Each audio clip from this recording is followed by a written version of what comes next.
Pemirsa, heboh kasus hubungan saudara mengungkap fakta memilukan.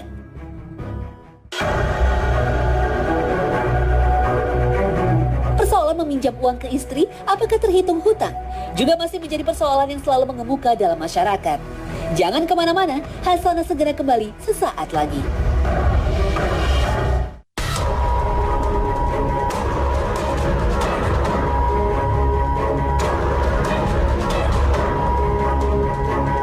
Pemirsa Hasanah, kasus gadis yang diperkosa oleh ayah, kakak, dan adiknya sendiri di Lampung masih terus bergulir. Beberapa fakta baru terus bermunculan. Korban, gadis muda yang memiliki keterbelakangan mental ini, mengalami pemerkosaan hingga 5 kali dalam sehari. Kasus di Lampung ini sempat membuat syok publik. Bagaimana mungkin orang tua dan anggota keluarga yang mestinya melindungi anggota keluarga, justru menjadi pelaku kejahatan pada anggota keluarganya sendiri yang tak berdaya. Berhubungan intim dengan keluarga sendiri bahkan dilarang keras, sekalipun dengan cara pernikahan yang dibenarkan syariat. Secara medis pun, pernikahan dengan mahram bisa menimbulkan dampak buruk yang tidak sederhana di kemudian hari. Secara tegas, Allah Subhanahu wa Ta'ala melarang pernikahan ini dalam firman-Nya.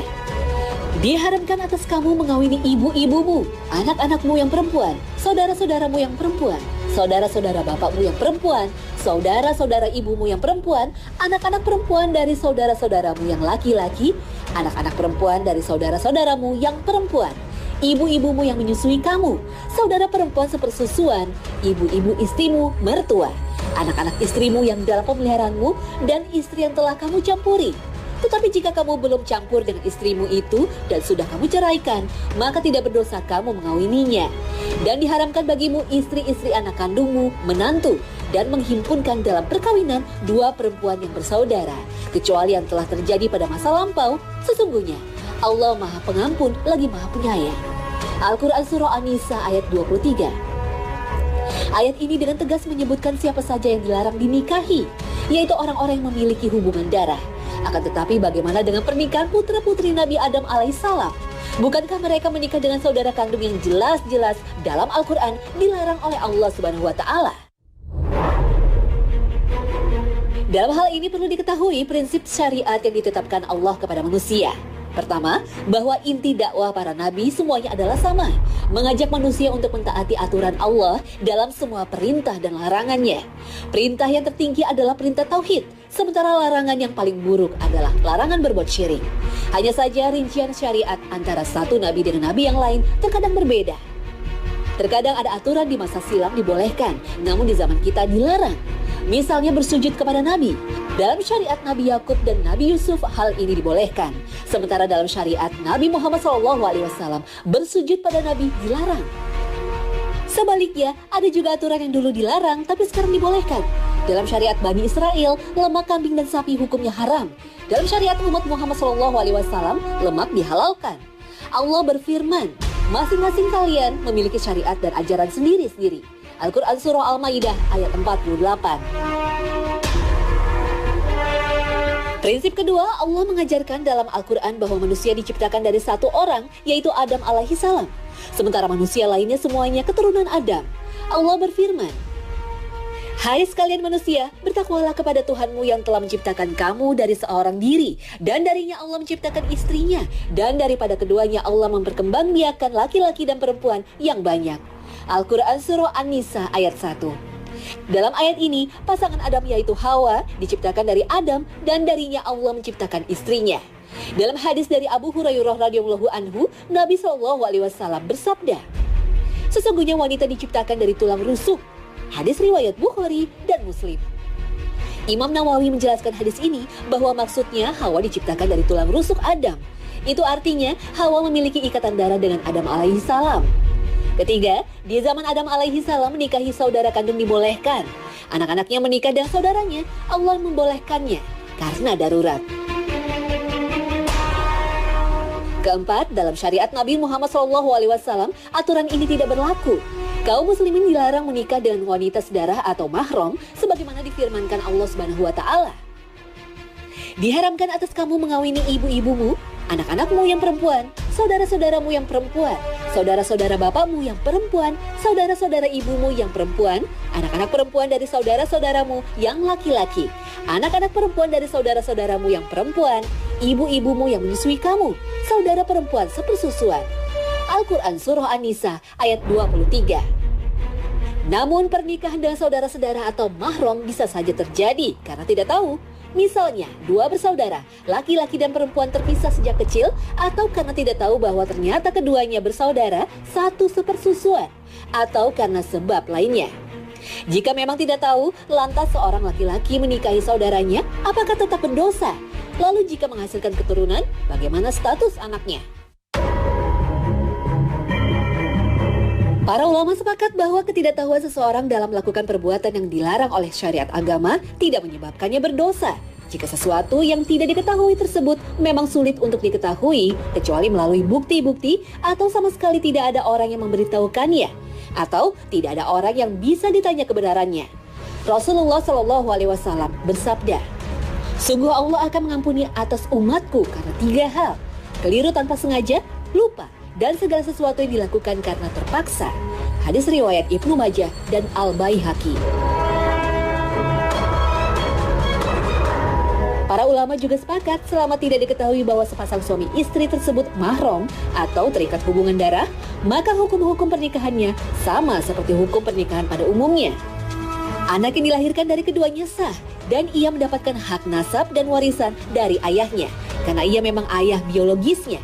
Dan karena ketidaktahuannya pula, maka keduanya tidak dikenai hukuman zina. Tetapi bagaimana jika sepasang suami istri sejak sebelum menikah sudah tahu bahwa calon pasangannya masih terikat hubungan darah? Apakah pernikahannya otomatis batal atau wajib melalui proses talak atau cerai? Para ulama sepakat bahwa pernikahan dengan mahram termasuk kategori nikah batil. Oleh karena itu, pernikahan batil tanpa syubhat atau sebab yang meragukan dianggap tidak ada sejak awal, sehingga dampak hukumnya pun dianggap tidak ada dan langsung terpisah secara otomatis tanpa harus ada proses cerai dan tidak pula harus dipaksa cerai. Meski tanpa proses cerai, pernikahan dengan mahram harus dilakukan fasakh atau pembatalan dan mufarokah atau pemisahan antara keduanya karena sebab persaudaraan yang mengharamkannya menikah. Dengan demikian pula, mantan istri yang ternyata sedarah wajib menjalani masa iddah untuk mengetahui kekosongan rahimnya. Lalu bagaimana jika laki-laki dan perempuan bersaudara sejak awal sudah tahu bahwa mereka berdua adalah mahram, tetapi karena terlanjur cinta, mereka tetap menikah? Seperti apakah dosanya? Lalu bagaimana dengan status anak yang dilahirkannya? Mayoritas ulama dari mazhab Syafi'i, Maliki, dan Hambali menegaskan bahwa jika laki-laki dan perempuan yang mengetahui bahwa mereka mahram tapi tetap melangsungkan pernikahan, maka keduanya dianggap telah berzina dan melakukan dosa besar, bahkan harus ditegakkan hukuman zina. Allah Subhanahu wa Ta'ala berfirman, perempuan yang berzina dan laki-laki yang berzina, maka deralah tiap-tiap seorang dari keduanya 100 kali dera. Al-Quran Surah An-Nur ayat 2. Rasulullah SAW bersabda, tidak halal darah seorang muslim kecuali karena salah satu dari 3 hal: orang yang berzina, orang yang membunuh, dan orang yang murtad dan keluar dari jamaah. Hadis riwayat Al-Bukhari dan Muslim. Adapun jika dari hasil pernikahan tersebut lahir seorang anak, maka nasab anak dinisbatkan kepada ibunya dan tidak boleh dinisbatkan kepada ayahnya karena anak tersebut merupakan anak hasil zina. Wallahu a'lam.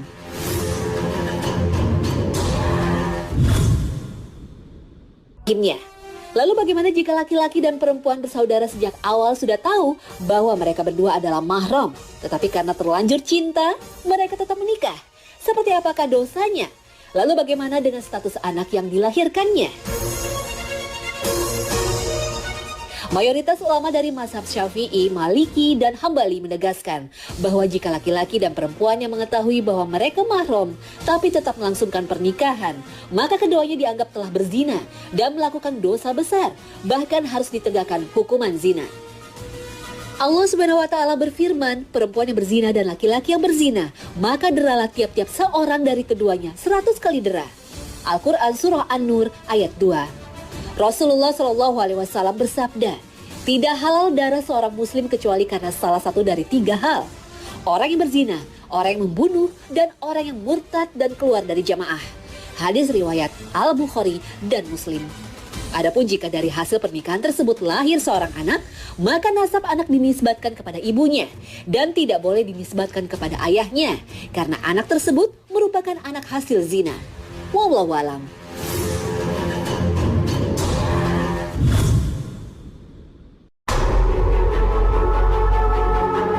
Pemirsa sana, persoalan hutang piutang bukan masalah biasa.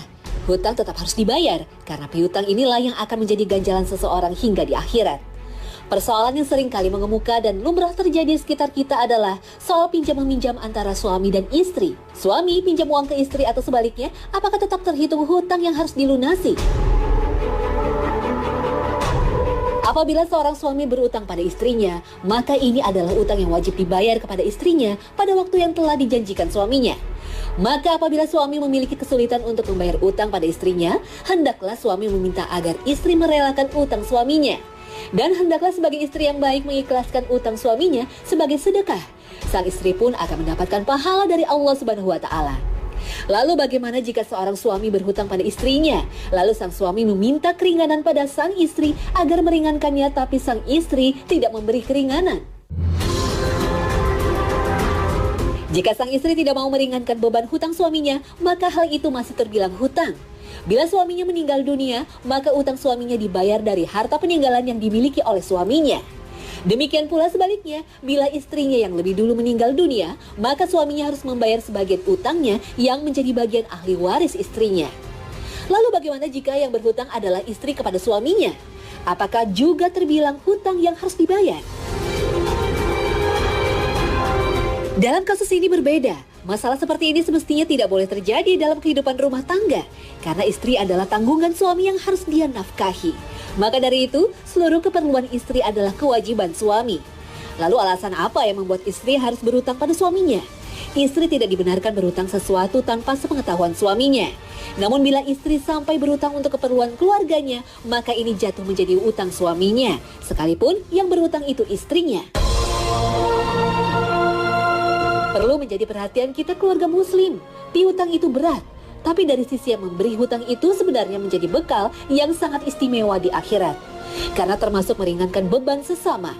Sebuah perbuatan yang dipuji Nabi SAW dalam sabdanya. Barang siapa melapangkan seseorang mukmin dari salah satu kesempitan dunia, maka Allah Subhanahu wa Ta'ala akan melapangkan untuknya satu kesempitan dari sekian banyak kesempitan akhirat. Bahkan bisa jadi memberikan pinjaman lebih baik dan lebih utama daripada sedekah. Karena orang meminjam bisa dipastikan sedang membutuhkan. Sedangkan bersedekah belum tentu yang menerimanya sedang membutuhkan.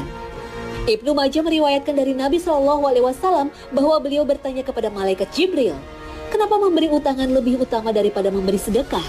Malaikat Jibril menjawab, karena peminta ketika dia meminta dia masih punya. Sedangkan orang yang berhutang tidak akan berhutang kecuali karena membutuhkan. Namun bagi orang yang berhutang hendaknya selalu diingat bahwa tanggungan utang tidak akan pernah gugur sebelum dilunasi. Bahkan hingga hari akhirat pun tanggungan itu masih akan ditagih. Orang yang mati dalam keadaan masih membawa utang dan belum juga dilunasi, maka untuk membayarnya akan diambil dari pahala kebaikannya. Itulah yang terjadi ketika hari kiamat, karena di akhirat tidak ada lagi dinar, dirham, rupiah, dolar ataupun euro untuk melunasi utangnya. Dari sinilah Nabi SAW bersabda, sekalipun aku memiliki emas sebesar gunung Uhud, aku tidak akan senang jika bertahan lebih dari 3 hari kecuali yang aku sisihkan untuk membayar hutang. Hadis riwayat Bukhari. Wallahu a'lam.